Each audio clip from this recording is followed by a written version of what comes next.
भोलि वैशाख 14 गते आमाको मुख हेर्ने साहित्य कति बजेदेखि कति बजेसम्म छ भन्ने जानकारी हजुरलाई हामी आज गराउन गइरहेका छौँ।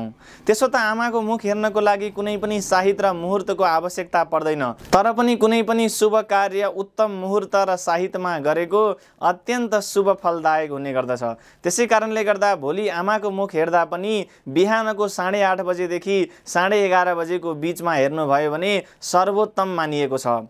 क्रम के हो त आमाको मुख हेर्ने भन्दा सर्वप्रथम दियो कलश गणेश स्थापना गर्नु, दियो कलश गणेशलाई पूजा गरिसकेपछि आफू पूर्वतिर फर्किनु र आमालाई पश्चिमतिर फर्काउनु र आमाको पनि पूजा गर्नु। आफूले लिएर आएको यथाशक्ति अनुसारको वस्त्र, खानेकुरा, फलफुल र मिठाईहरू आमालाई आफ्नै हातले खुवाउनु र आमालाई यथाशक्ति आफूले सकेको दक्षिणा दिनु र आमासँग आशीर्वाद लिनु।